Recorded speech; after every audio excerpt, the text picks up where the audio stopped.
TWR India से प्रसारित कार्यक्रम जिंदगी की राह बाइबल की किताबन का अध्ययन हवे, जीवन की आपके बढ़िया रास्ता में आगे बढ़े के चरवाही करेला और परमेश्वर के नाहिन जिंदगी जिए में मदद करेला।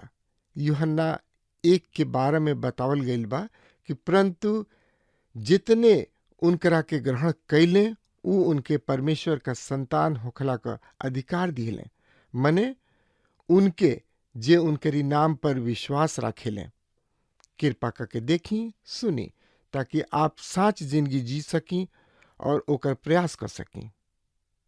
विस्तार से आगे बढ़े से पहले मन के तैयार करे बदे सुनी एगो आत्मिक सुंदर गीत।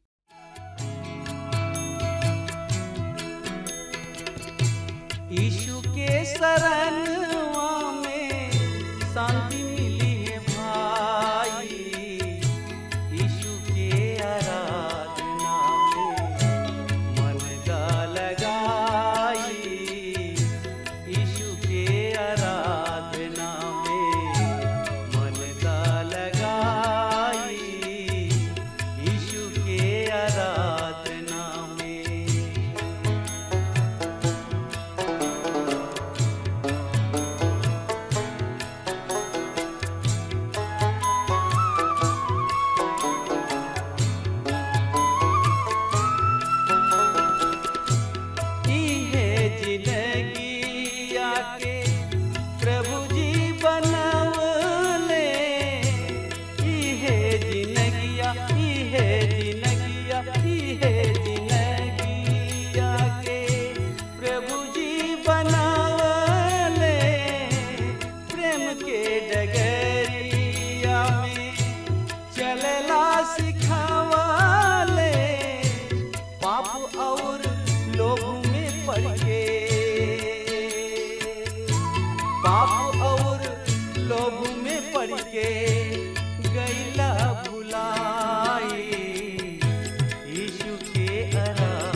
अंधविश्वास में फंस के परमेश्वर के छोड़ देला, अंधविश्वास में फंस के परमेश्वर के छोड़ देला। सोच विचार के देखा जिंदगी में का पैला, माटी के शरीर एक दिन,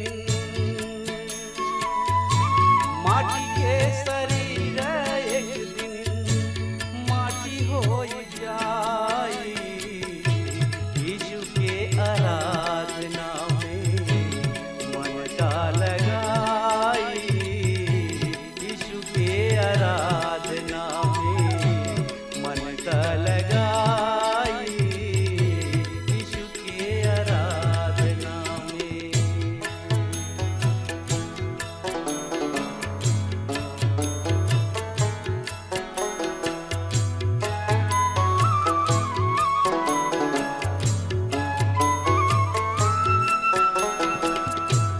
देवे के परी एक दिन जिंदगी के लेखा, देवे के परी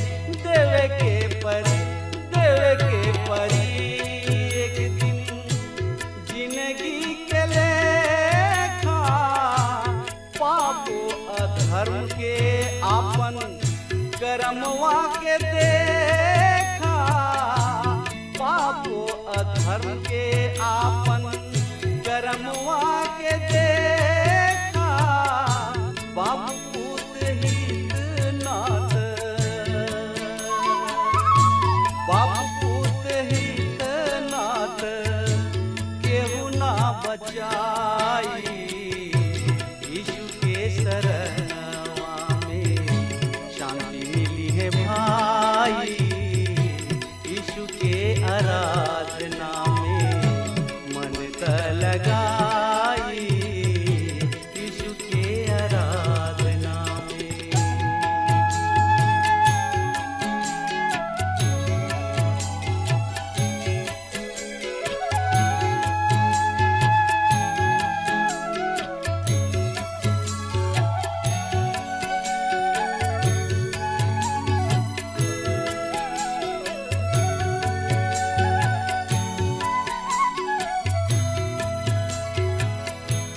परमेश्वर पिता ई दिहलन सुंदर मनुष्य तन, परमेश्वर पिता ई दिहलन सुंदर मनुष्य तन, दारू गांजा भांग खाई के बिगाड़ देहला सुधा मन, दारू गांजा भांग खाई के बिगाड़ देहला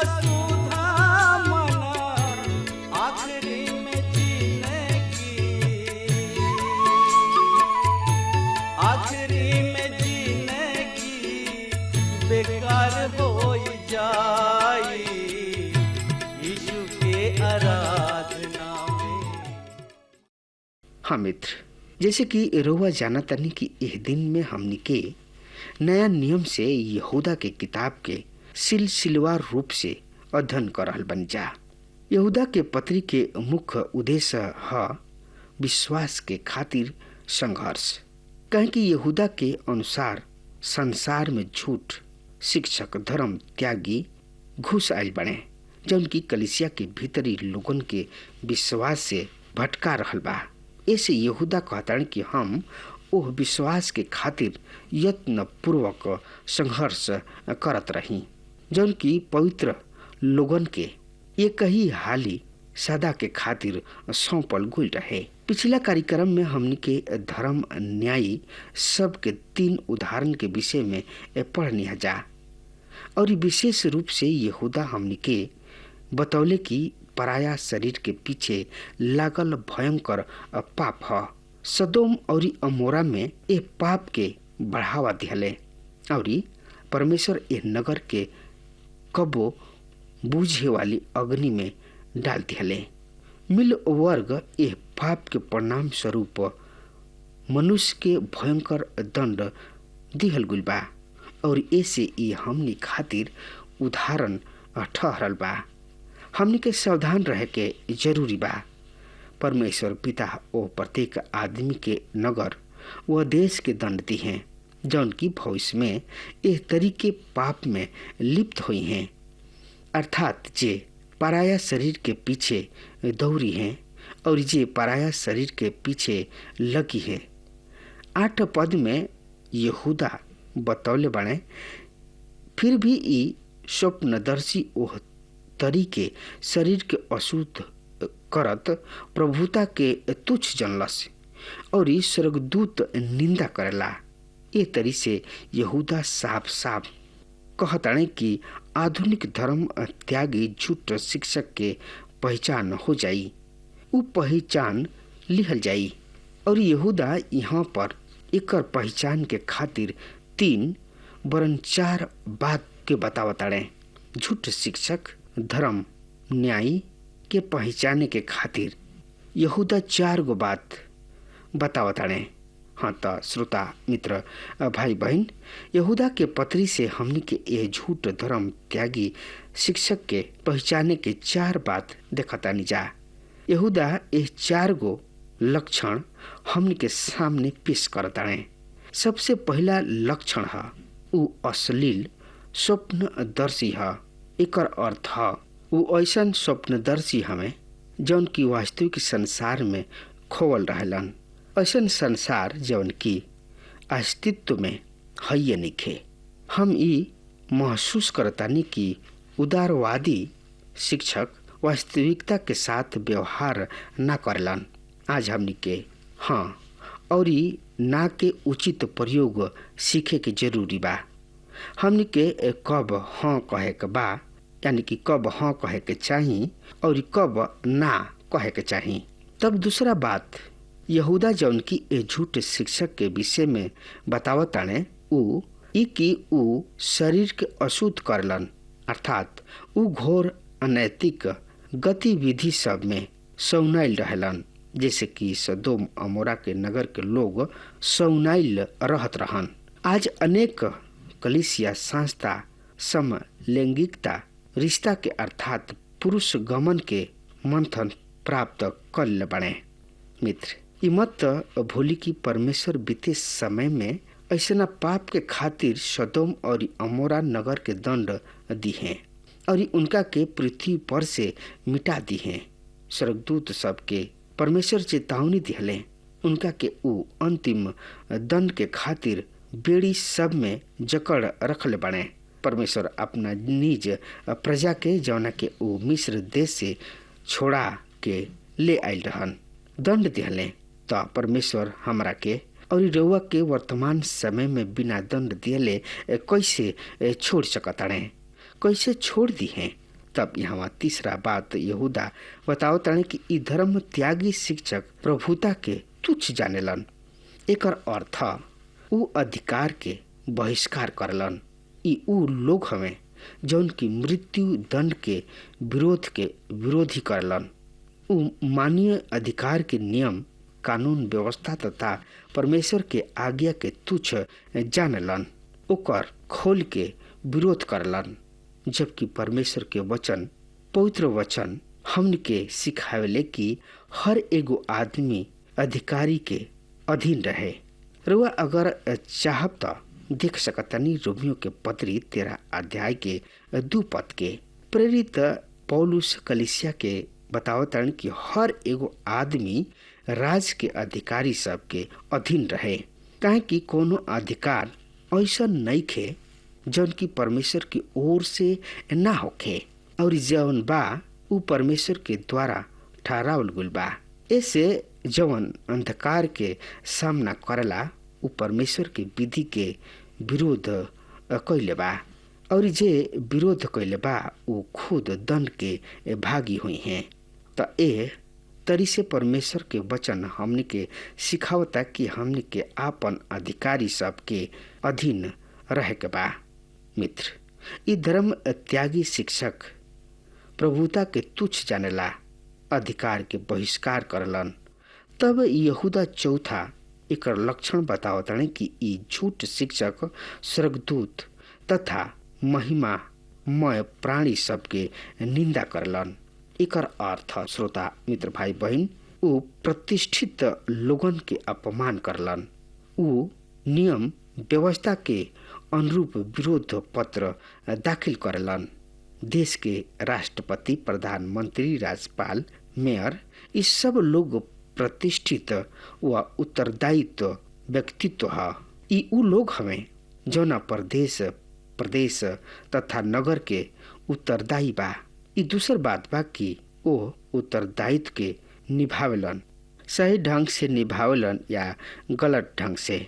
अधिकार के आदर खत्म हो गइल बा। अधिकारी अपन अधिकार के आदर करलन और ना जानेलन अपन अधिकार के अदा करले। एकरा में संदेह नइखे कि अनेक अधिकारी ऐसन बाणे जौन की आदर के जोग ना हवे, पर उनकर पद के आदर के मान करलन। हमके कुर्सी के सम्मान करे के चाही, काहे कि हर एगो अधिकारी परमेश्वर के ओर से बा। सदोम में यह धर्म त्याग व झूठ शिक्षक के विशेषता एह तरी से बा। उ चोरी से कलिसिया में घुसलन, उ बगल वाला द्वार से भीतर घुस आवेलन। उ परमेश्वर हीन हवे, उ परमेश्वर के अनुग्रह के लुचपन में बदल डालेलन। उ प्रभु यीशु मसीह के इनकार करलन। उ स्वप्नदर्शी हवे, उ शरीर सबके निरादर करलन। उ अधिकारों ओ प्रभुता के तुच्छ जानलन। उ प्रतिष्ठित जन के निरादन करलन। एह झूठ शिक्षक सब के विशेषता और कौना तरी से ई कलिसिया में घुस आइल बने। उ बतावत रहे कि ई लोग बड़ा खतरनाक तथा हानिकारक लोग हमें। हमन के एकरा से सतर्क रहे के बहुत ही आवश्यकता बा। ऐसे पवित्र शास्त्र बाइबल के अध्ययन बहुत ही आवश्यकता बा। बिना बाइबल पढ़े रुआ एकरा विषय में जान नहीं सकत, और जब रुआ एकरा विषय में नहीं जानत त रुआ एकरा से बच भी नहीं सकत। ऐसे रुआ के पवित्र शास्त्र बाइबल अध्ययन कईल बहुत ही जरूरी बा। तब 9वां पद में यहूदा बतावताने कि हर एगो प्रधान स्वर्गदूत मिकाएल जब मूसा के लाश के विषय में शैतान से वाद विवाद कैले त अपमानजनक शब्द के प्रयोग करे के दुसाहस न कैले और कहले, प्रभु तोहरा के डांटस। यहूदा 8 पद में बतौले, इस स्वप्नदर्शी प्रभुता के तुच्छ जानेला और स्वर्गदूत के निंदा करलन। मिल वर्ग ई पवित्र बाइबल के अनोखा पद ह। 9 पद ई विशेष ध्यान देवे जोग पद ह। शैतान एगो पतित प्राणी ह और ई परमेश्वर के शत्रु ह। ई परमेश्वर के विरोधी ह। फिर भी प्रधान स्वर्गदूत मिकाएल जब मूसा के लाश के विषय में शैतान से विवाद कैले त अपमानजनक शब्द के प्रयोग करे के दुसाहस न कैले। मिकाएल ऐसन कुछ न कैले जौना से शैतान के प्रतिष्ठित के ठेस पहुँचे। मिकाएल स्वर्गदूत के परमेश्वर के सेवक मूसा के लोथ के दफनावे के उत्तरदायित्व सौंपल गईल और शैतान उनकर विरोध कैलस। काहे कि समस्त पदार्थ व तत्व पर शैतान के अधिकार बा और ऐसे मूसा के लोथ पर ओकर अधिकार रहे। दोनों के पास अधिकार व प्रतिष्ठा रहे, पर शैतान के साथ विवाद के समय मिकाएल स्वर्गदूत ई उत्तर दियल कि प्रभु जौन की सृष्टि करता हमें तोहरा के डांटस। मित्र, लूसीफर परमेश्वर के सृष्टि में सबसे श्रेष्ठ और उत्तम प्राणी रहन, पर जब एकरा में बुराई समा गईल त ऊ सबसे घिनौना सृष्टि हो गईल। बुराई से ई तात्पर्य नइखे कि ऊ स्वर्ग में चोरी कैले, डकैती कैले या दारू शराब पियले। ऊ अपना इच्छा के परमेश्वर के इच्छा प्रयोग कैले। ऊ वरन हमार इच्छा पूरा होखे ऐसन कहले। आज हम प्रार्थना करीना कि प्रभु हमार ना वरन तोहार इच्छा पूरा होखे, पर लूसीफर कहले तोहार ना वरन हमार इच्छा पूरा होखे। घमंड से भरल आँख उ स्वेच्छा और आत्मनिर्भर बने चाहताड़े। उनकर विचार रहे कि हम परमेश्वर के हटा के खुद उनका सिंहासन पर बैठ जाइब। उ आज भी यह पृथ्वी उनकर मानव के अपने अधिकार में रखे चाहला। उ ना प्रकार से मनुष्य पर अपन अधिकार जमावे चाहला, ओकरा के भयभीत क के या औरी ओकरा के लालच दे के अपना ओर खींचे चाहला। प्रिय श्रोता मित्र भाई बहन, हमन के प्रधान स्वर्गदूत मिकाएल के व्यवहार से पाठ सिखावे के बा। आज अनेक महान विश्वासी जन झुकल, नम्र और दीन होके ना सीखले। ई परमेश्वर के सामने भी झुके ना चाहलन। हम और रउआ केवल सृष्टि है जा और परमेश्वर सृष्टि करता हमें। हमरा और रउआ के परमेश्वर से अर्थहीन सवाल करे के कोनो अधिकार निखे, वरन हमनी के ई जाने के आवश्यकता बाकी परमेश्वर सृष्टि करता हमें और उन्हें हमनी के सृष्टि करता हमें। याद रहे, मोक्ष, मुक्ति, उद्धार केवल परमेश्वर से ही बा। तो हमनी से प्रेम करलन। हमनी के परमेश्वर पवित्र और अति महान परमेश्वर हमें। उ न्यायी धर्मी परमेश्वर हमें। उ कबो गलती ना करलन और ऐसे हम उनका पर भरोसा रखतानी। का रउआ उनका अधिकार के आदर करीना? का रउआ उनका व्यक्तित्व के आदर करीना? जब प्रभु यीशु मसीह अपना महिमा में आई हैं, अनेक लोग कही हैं, हे प्रभु, हे प्रभु। पर प्रभु जी के जवाब होई, चुप रह, तू वो काम ना कोइला जौना खातिर हम तोहरा के आज्ञा देले रही। तू सब केहू अपना इच्छा पूरा कोइले बाड़ा। जौन तोहनी लोग के पसंद आई उहे तोहनी लोग कैलहा, यानी कि मन माना। यह मानव जाति के फोटो। रुआ अपना विषय में का कहतानी? हम अपना विषय में का कह सकतानी? हमरा के प्रधान स्वर्गदूत मिकाइल एकर महान संदेश देले बाड़े। का रुआ प्रतिष्ठा व अधिकार आदर करे वाला आदमी है? एकरा पर रुआ विचार करे के चाहिए। एकरा ऊपर रुआ के विचार कोइल बहुते जरूरी बा। संभवतः रुआ एगो बढ़िया विश्वासी है। संभवतः रुआ एगो कलिसिया के बढ़िया सदस्य होखी। का रुआ प्रतिष्ठा के अधिकार के आदर करे के वाला आदमी है?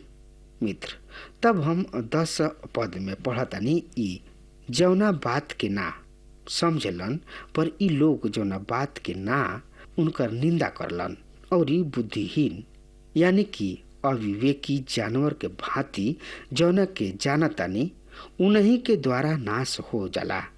यहूदा धर्म त्यागी झूठ शिक्षक के एगो अन्य विशेषता बता रहल बाड़े। हम यह पद के समझे के पूरा प्रयास करब, काहे कि ई पद भी ये पत्री के बहुत ही महत्वपूर्ण पद है। मित्र, यहूदा कहलन कि ई लोग जौना बात के ना समझलन उनकर निंदा करलन। यूनानी भाषा में एकरा खातिर विलास केमिया के शब्द के प्रयोग भइल बा। सही में धर्म त्यागी झूठ शिक्षक निंदक होले, पर जतना बात के ई स्वभाव ही से जानेलन। ध्यान दीही, जौना बात के कि ई स्वभाव ही से जानेलन यही के करलन।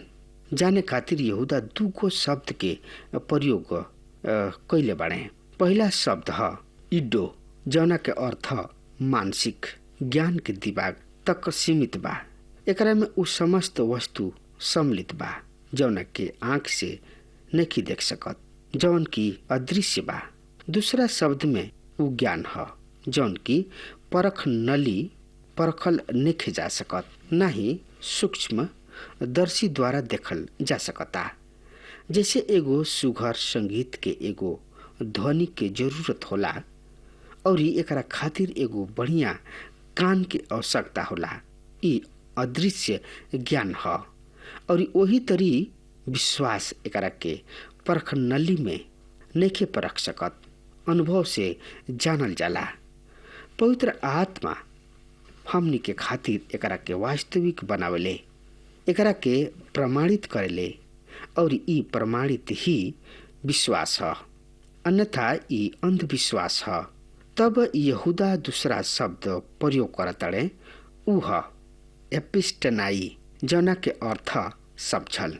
इस शब्द ओह ज्ञान के खातिर प्रयोग होला जौना के वास्तविक द्वारा अनुमति कइल जा सकता, जौन की स्पर्श गोचर बा, एकर इंद्रिय अनुभव कर सकते और ई वस्तु है जौना के रुआ परख नली में रख सकतानी। ई उ ज्ञान है जौन की पशु और चिड़ई चुरुंग के भी में पावल जाला। हाँ श्रोता मित्र भाई बहन, अब हमार समय खत्म हो रहा बा, तब तक खातिर रुआ हमरा के आज्ञा दही। परमेश्वर रुआ के बहुते बहुते आशीष देस। आमीन। हमके विश्वास बा कि ई कार्यक्रम आप सब खातिर फायदेमंद सिद्ध भइल हुई। अगर आप सबके लगे बाइबल से चाहे आपकी निजी जिंदगी से कोनो सवाल होके चाहे कोनो समस्या खातिर प्रार्थना करावे चाहतनी तो हमारी फोन नंबर पर जरूर संपर्क करें और आज का दिन आप खातिर सुखद बनावे।